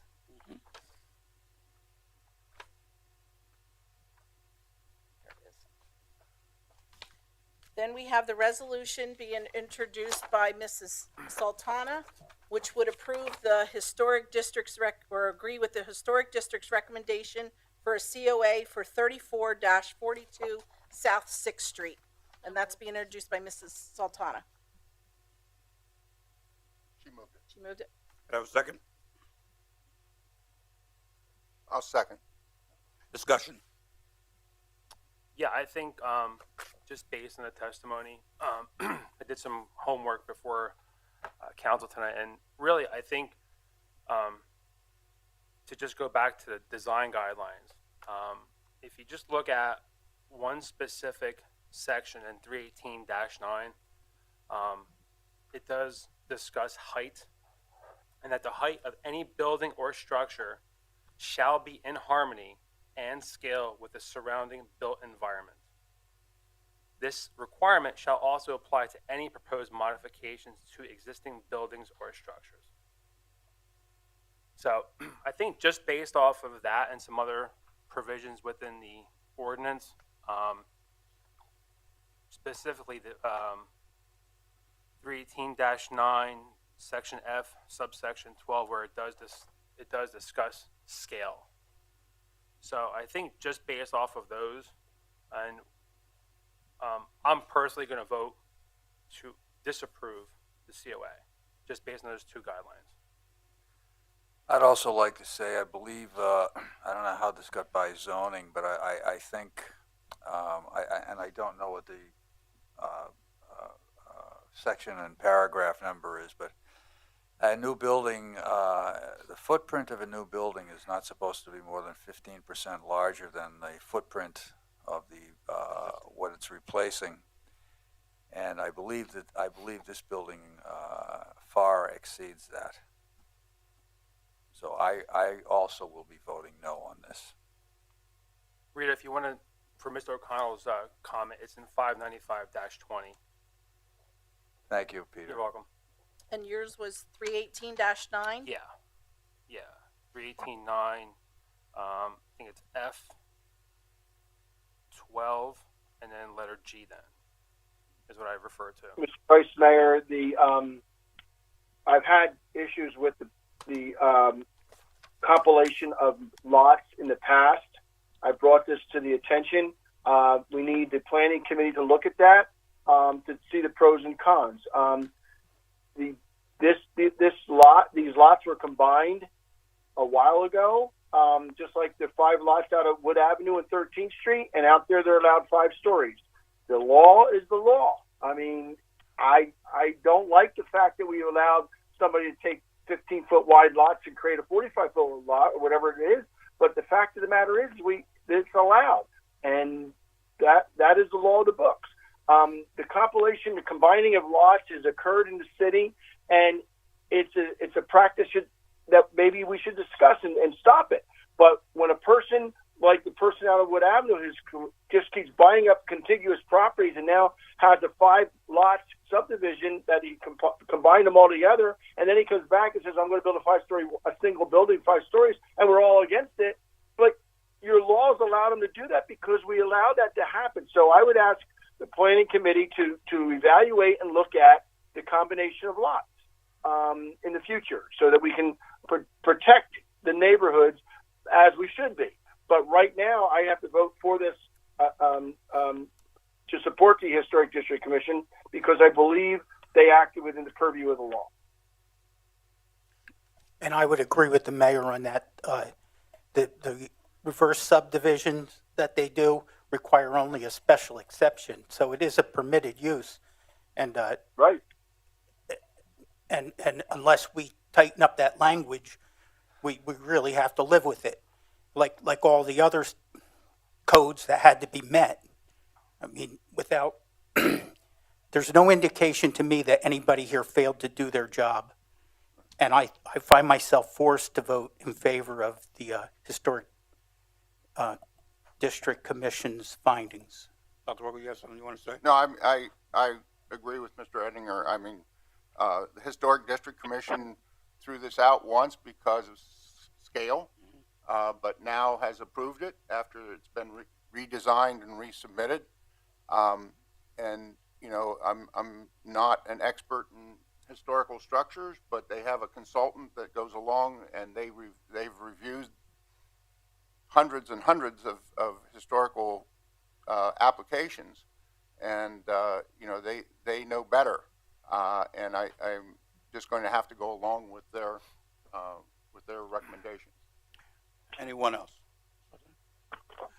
For me, after hearing everything and doing my own research as others have done, that meet every specification, every change that needed to be done to bring it forth to council at this time. So I will be voting for it. If there's no other question, I call the vote. Mr. Milan, No. Mr. O'Connell, No. Dr. Ruggles, Aye. Mrs. Sultana, Aye. Mayor Panto, Aye. Mr. Brown, Aye. Mr. Ettinger. Aye.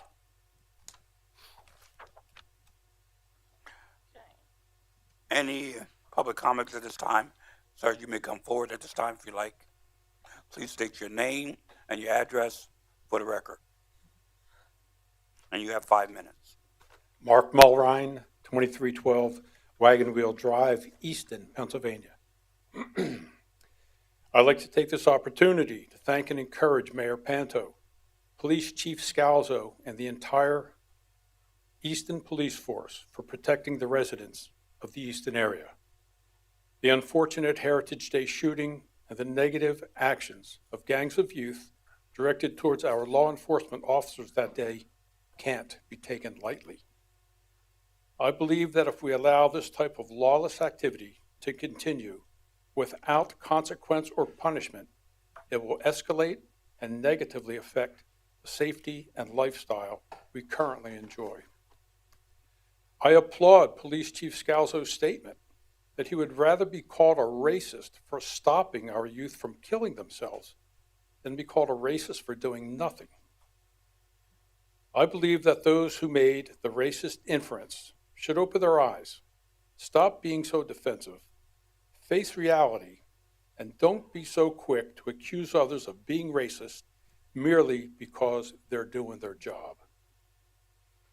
Many of our young people know who the shooter was that day. They also know the others involved. A good number of adults, grown-ups, know who it is also. Most of us have heard the phrase, snitches get stitches. Now I have a question for all of these adults, especially the men. Who are you afraid of? It's time to step up and prevent this type of activity from happening again. Thank you. Thank you. Thank you. Thank you. Please state your name and address for the record, and you have 5 minutes. My name is Lorraine Chromiak. I reside at 110 Ann Street in the city's south side. Could you spell your last name, please? CHROMIAK.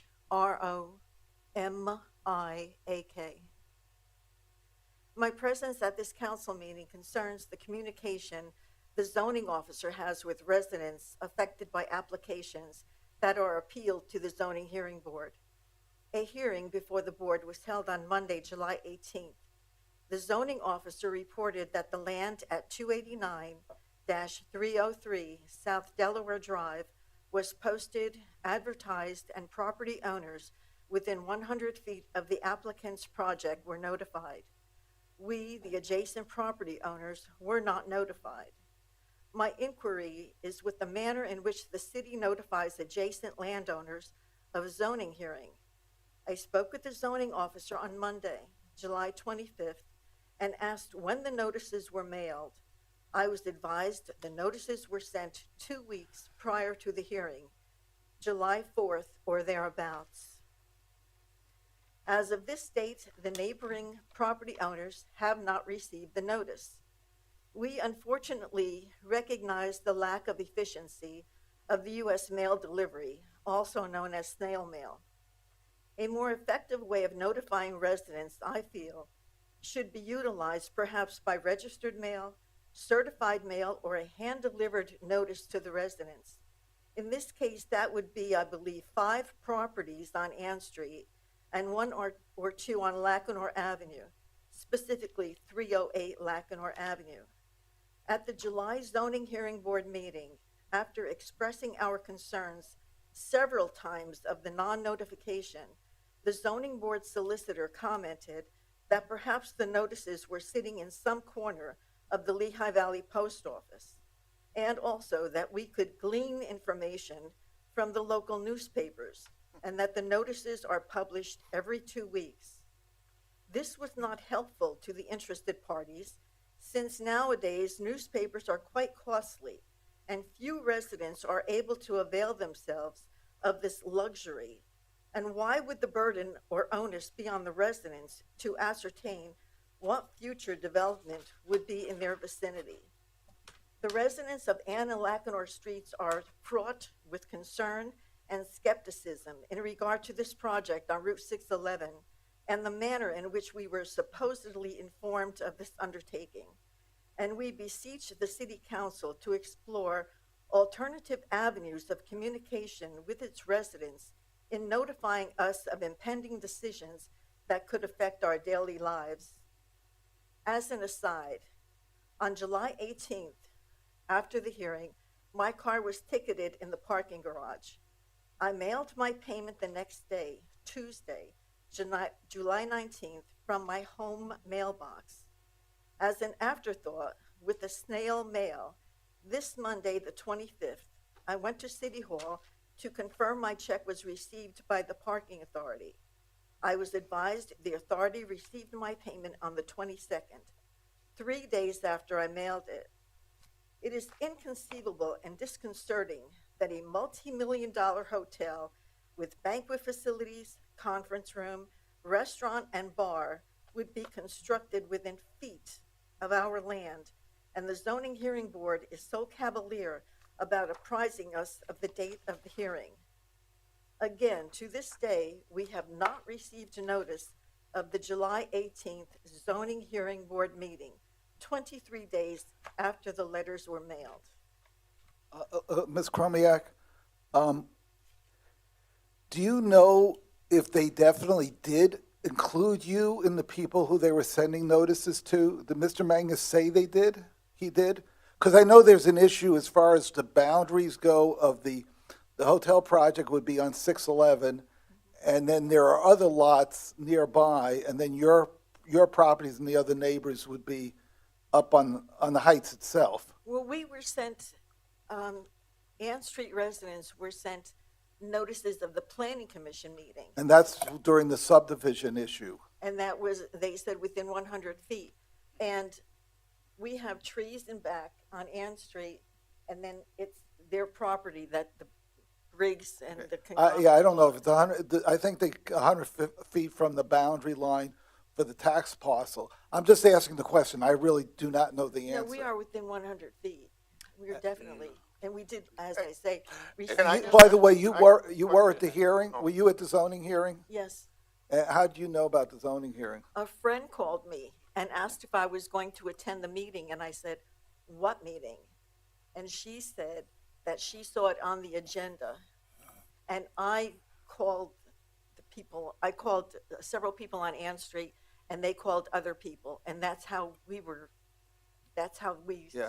appeared at this. If I may, excuse me a second, the clerk has something in writing. Mrs. Chromiak, I spoke with you on the phone about this, and I did check with the planning office once we hung up, and they told me that you were notified of the planning part of it because of the consolidations of the lot to which your property would be right up against it. You were not notified for the zoning because where the thing is taking place, you're out of the 100-foot radius. And it's my understanding that they notify everyone within that 100-foot radius for the zoning. Your property was not in that area. That's what I was told. And that's why you were notified for the planning, because it was going to combine property that was next to yours, where this part was not. That's what I was told. No one on Ann Street received notice, though. No one. You may not be in that 100. I can't answer that, but I'm just telling you. Mr. Briggs delivered some kind of a document to Angela Vaccaro, who lives up the street on Ann Street, and he had said that her property and his abut each other. So if that's the case, I'm down a few houses, so my property does too, because they're going to put the emergency access road right on the corner of my property, right on the corner of Ann and Lacanor. All I can tell you is what I got from them, and I asked for an email in writing specifically what we talked about, and it says, per our conversation, all residents who are in a 100-feet radius of 289 South Delaware Drive were notified of the zoning hearing board meeting in July. Mrs. Kromniak was notified of the planning commission meeting because it was pertaining to the lot consolidation, which is directly behind your property. My suggestion would be, there's no harm here because you did find out and you did attend. I think in the future, and I don't know if the planning committee wants to talk about it or, yes, Mr. Narowski's here and he could just pass it on. I think what happened here was really, sounds to me like a technicality essentially, that the actual hotel for which the zoning meeting would have been seeking relief would have been in a tax parcel where the borders of that tax parcel actually are more than 100 feet from your property.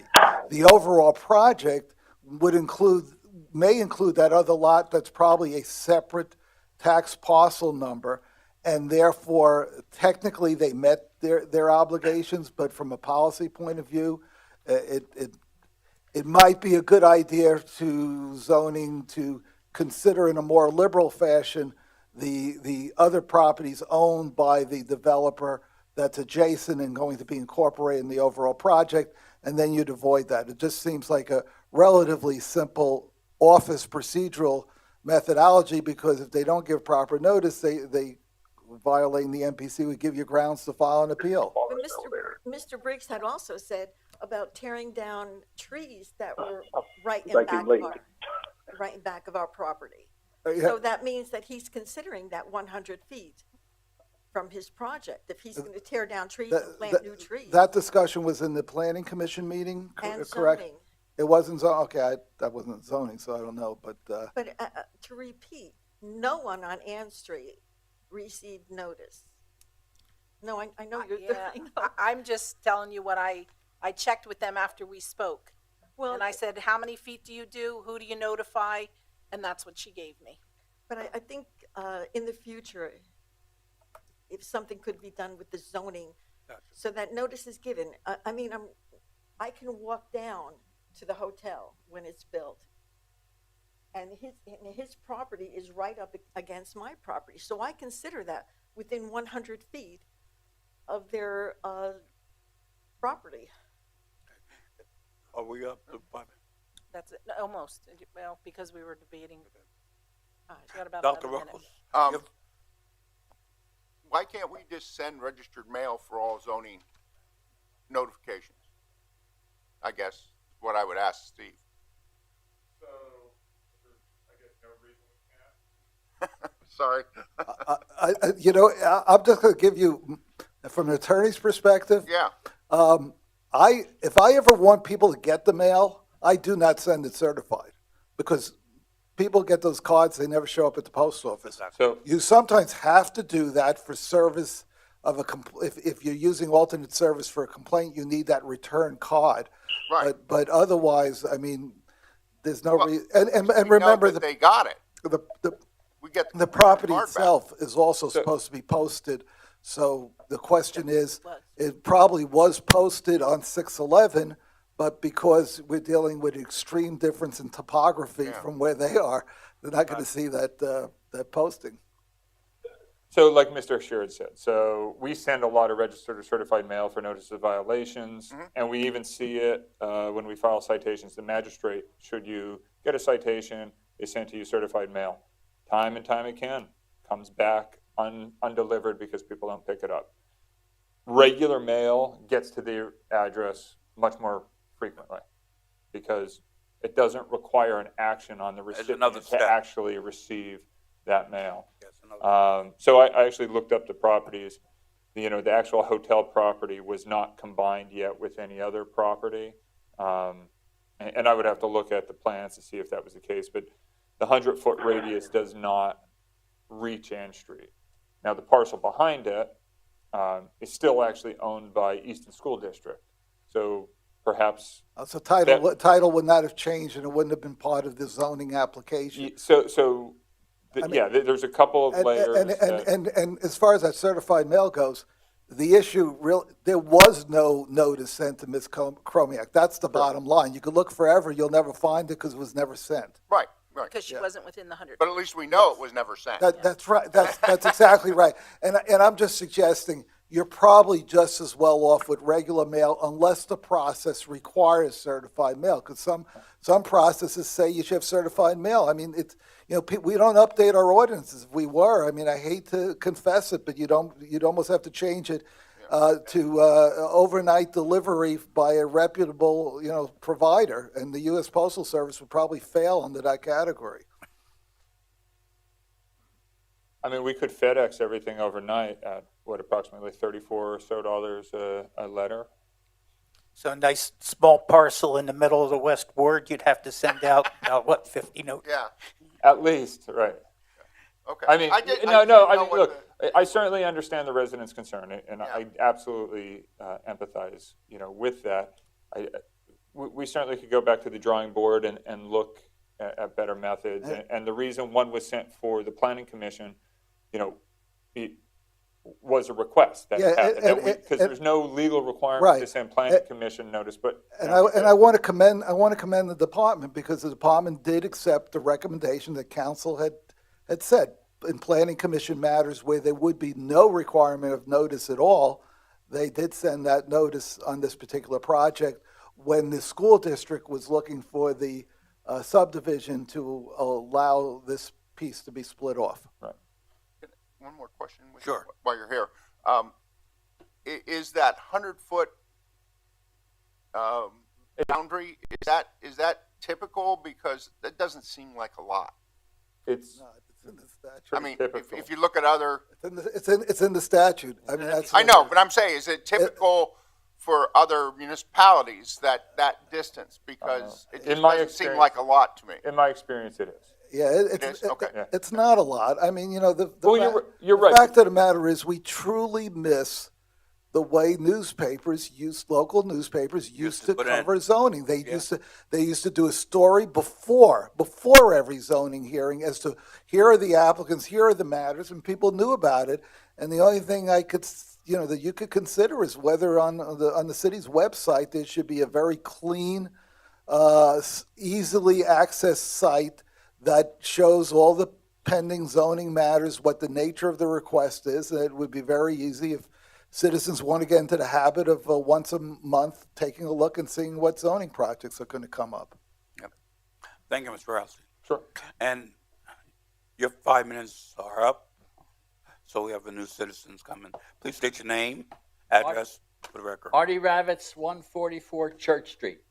I was at the zoning board hearing on the 18th, and I also felt that the attorney or counsel for the board was answering why all the 5 people that were there at the meeting didn't get notice. This is the 6th person that didn't get a notice, and I thought something's wrong with the system. Something has to be fixed. I don't know if council has anything to do with it or if they can affect the change, but something has to be done. People must get notices when property consolidations affect them and when their lives are at stake, which they obviously feel they are. Okay, thank you. Thank you. Thanks, Artie. Hello. Please state your name, address for the record, and you have 5 minutes. Carol Free, 855 Cattell Street, Easton. On a lighter note, I came tonight merely to resume action on a proposal that I started over a year ago about allowing backyard chickens in Easton. And I decided to work on it at this point because Mr. O'Connell informed me the other day about Bethlehem being very close to approving, pretty much unanimously approved, allowing chickens in Bethlehem, and another place, Montgomery Township, which is in Lansdale, also just approved their ordinance. So My purpose tonight is merely to have it put on a future agenda so that I can bring supporters along and so that the city council has a chance to read the proposal that I put together. I was just going to pass one out to everybody and try to get it on an agenda for a future meeting. I also talked to Dr. Paige Van Wert, who is on the Bethlehem City Council, and she said that she personally introduced the proposal to the City Council, and she suggested that I have somebody on our City Council introduce my proposal, somebody who would obviously would be in support of it. So at this point, I just wanted to pass out what I've done so far and ask for a date to be set up for this to be on the agenda so the community can respond. I think maybe the best way to go with that might be go through committee on it, but you do have the right to ask to put on the agenda. Yeah. So clarify what you mean by go through committee. Yeah, no, my suggestion is that the request has been made. When the mayor is here, he should consider assigning the issue to the committee. We did have we did have a committee meeting, I think, on this issue before that Mr. Clark attended, and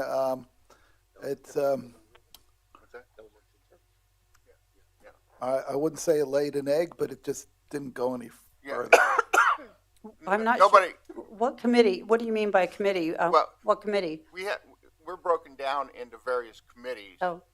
And as a topic comes up, we would assign that to that committee to look at it and then bring it back to council with recommendation. So essentially, that's the best way of proceeding with this, is that it would be, and it would be the mayor that would send it to committee, and then that committee would come back with a recommendation to council. So that's the typical process.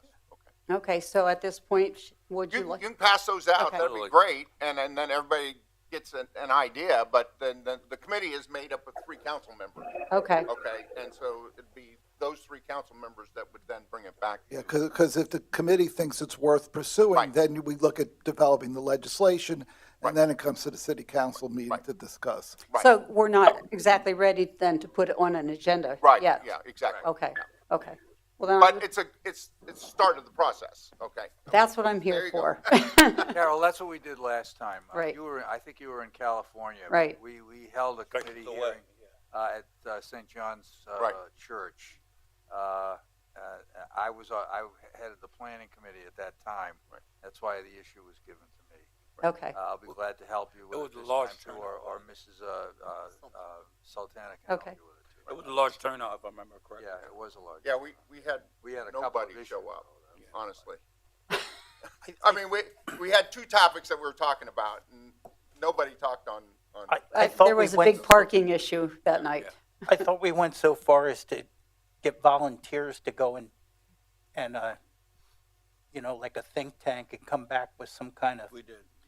Wasn't the health Did- officer involved in that? Yes. Yeah. Yeah, the health. I mean, I think the biggest thing that I heard was, kind of that was an issue, was that we have a lot of lots in the city that are like 20 feet wide, and if somebody has the chickens there, it's like right next door to, their neighbor, and if they don't clean them and keep track, it's a big issue. Yeah, historically, I mean, just so there's a perspective here.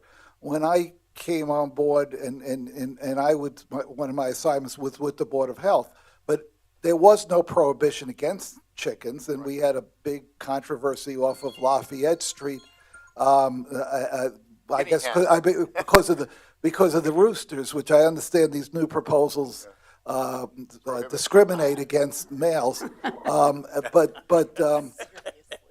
the Board of Health members were very strongly opposed to the idea of having poultry in the city, and actually then enacted an ordinance to prohibit it. So we went from a city that allowed fowl and prohibited it.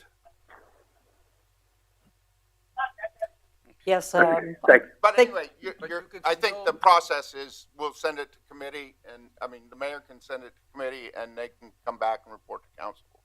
okay, and then. I'll send it to the Planning and Codes Committee. There you go.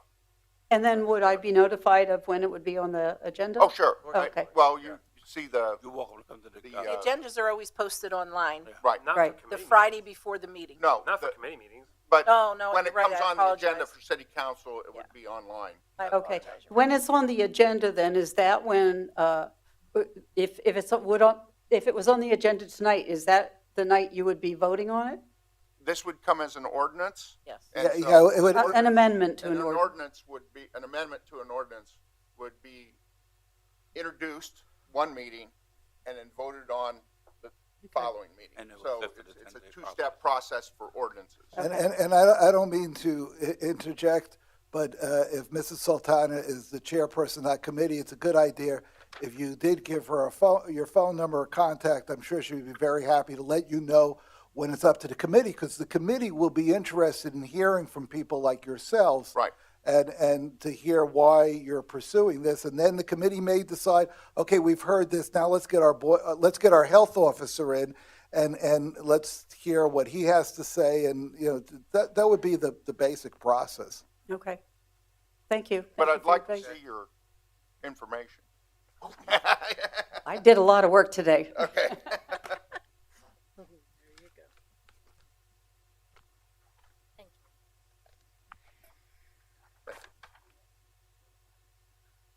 Thank you so much. Good to see you. Thanks, Carol. Just to let you know, I have Thank you. like 6 turkeys in my yard.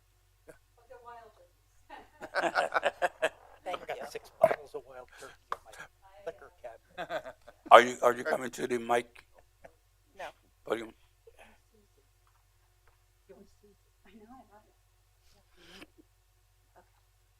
Please state your name and address for the record, please. You have 5 minutes. My name is Susan Ravitz, and I live at 144 Church Street here in downtown Easton. And I just want to make a comment about the chickens. I definitely would oppose roosters. I go to Puerto Rico, and I rent a house down there, and I'm surrounded by roosters They will wake you up. because they're loose. And it's very annoying. They start about 2 o'clock in the morning. So I would oppose something like that. But chickens are not necessarily dirty unless you have people that are not going to take care of them. But I also had read in the paper about Bethlehem approving them. And if I remember correctly, they approved them sort of as a trial. A certain amount of time that they would then revisit the issue. And I presume, 40 people to have. yes, there was a number of people, and, you know, they'll revisit it to see how it's working out.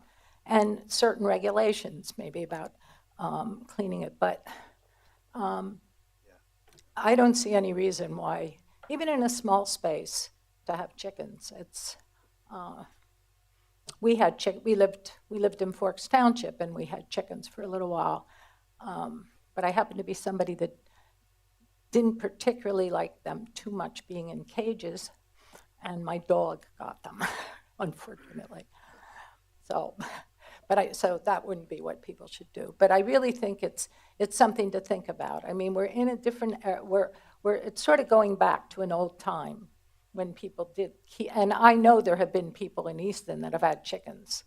I never saw them personally, but I know that there have been people through the years, probably a fair number of people through the years that have had them. And they do not necessarily bother anybody. That's my 2 cents. Thank you for your time. Thank you. Anyone else? Seeing no one else, I make a motion to adjourn. Second. Mr. O'Connell? Aye. Dr. Ruggles? Aye. Mrs. Sultana? Aye. Mayor Panto? Aye. Mr. Brown? Aye. Mr. Ettinger? Aye. Mr. Milan? Aye. Good night, everyone. Good night.